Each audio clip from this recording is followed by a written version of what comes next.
Cushing's disease is a rare disorder caused by an ACTH-secreting pituitary tumour which triggers chronic exposure to high cortisol levels.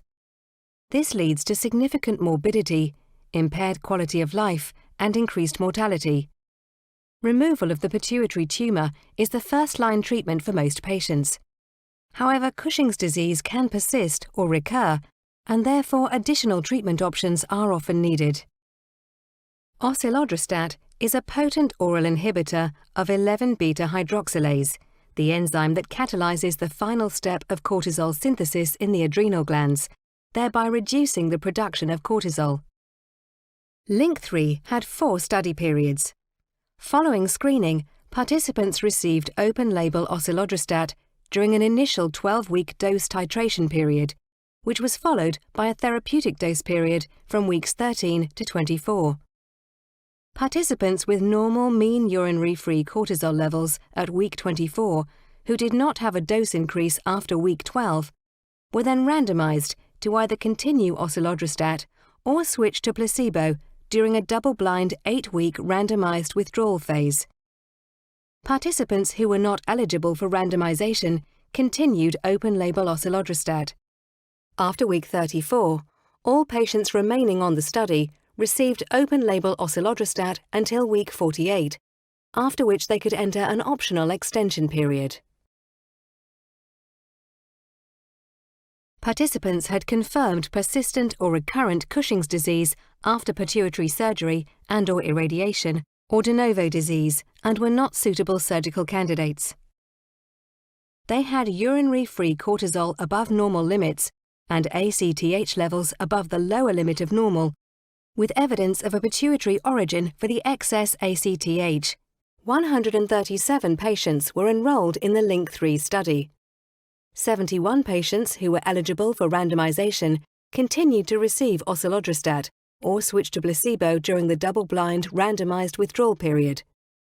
The remaining 47 participants were not randomized and continued to receive open-label osilodrostat. For the primary endpoint, significantly more patients remaining on osilodrostat maintained a complete response, with normalized mean urinary-free cortisol levels without a dose increase during this period than those switched to placebo. As such, the primary efficacy endpoint was met.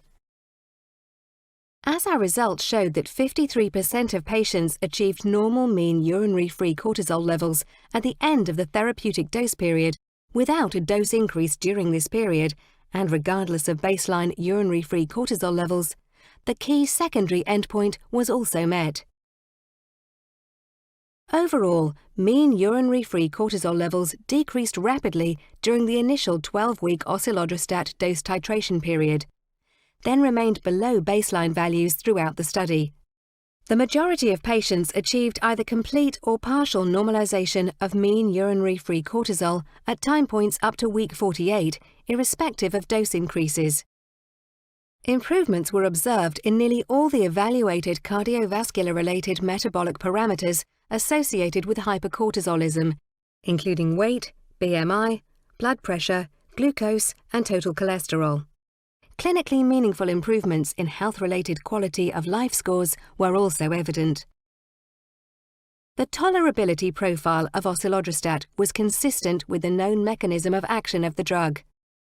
The most common AEs were nausea, headache, fatigue, and adrenal insufficiency. Adverse events related to hypercortisolism and increase of adrenal hormone precursors occurred in 51% and 42% of patients respectively. Adverse events were mostly mild to moderate in severity and mainly occurred during the initial dose titration period. They were generally managed by dose adjustments or interruptions.